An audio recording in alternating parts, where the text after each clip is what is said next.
অবশেষে জল্পনাই যেন সত্যি হলো, ফিরহাদের পদ কেড়ে নিল মমতা। এবার মমতাই সামলাবেন ফিরহাদের পদ। রাজ্যের পুর ও নগর উন্নয়ন মন্ত্রী ফিরহাদ হাকিমকে হিডকোর চেয়ারম্যান থেকেই এবার সরিয়ে দিলেন মুখ্যমন্ত্রী মমতা বন্দ্যোপাধ্যায়। কিছুদিন আগে সংখ্যাগুরু সংখ্যালঘু ইস্যুতেই ফিরহাদ হাকিমের বক্তব্য ঘিরে তোলপাড় হয়েছিল রাজ্য রাজনীতি। এমনকি তৃণমূলের অন্দরও শোরগোল পড়ে গিয়েছিল এবং ক্ষুব্ধ হয়েছিলেন খোদ মুখ্যমন্ত্রী মমতা বন্দ্যোপাধ্যায়ও। তাছাড়া ওই মন্তব্য নিয়ে ফিরহাদকে চরম হুঁশিয়ারি দিয়েছিল মুখ্যমন্ত্রী মমতা বন্দ্যোপাধ্যায়। পশ্চিমবঙ্গের সামাজিক কাঠামোকে হুমকির মুখে ফেলে দেয় এমন কোনো তৃণমূল নেতা মন্ত্রীদের মন্তব্য করা যাবে না। তাছাড়া কেউ যদি মন্তব্য করে তার বিরুদ্ধে কঠোর ব্যবস্থা নেওয়া হবে। ফিরহাদ হাকিমের ওই মন্তব্যের ঠিক কয়েকদিন পরে এবার দেখা গেল ফিরহাদ হাকিমের হিডকোর চেয়ারম্যানের পদ কেড়ে নিলেন মমতা।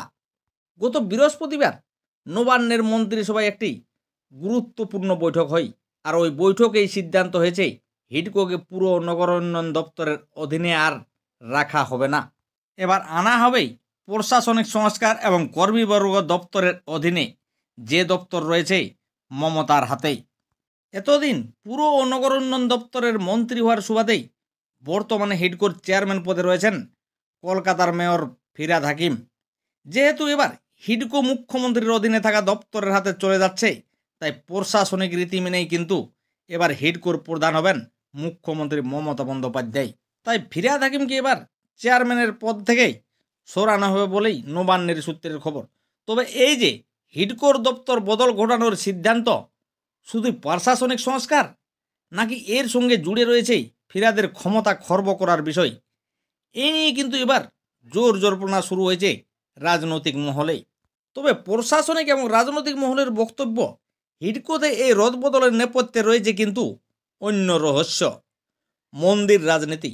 একসময় পুরমন্ত্রী হিসাবে তারকেশ্বর মন্দির এলাকা উন্নয়ন পরিষদের চেয়ারম্যান হয়েছিলেন ফিরহাদ হাকিম, আর তা নিয়েই প্রশ্ন তুলেছিল বিজেপি।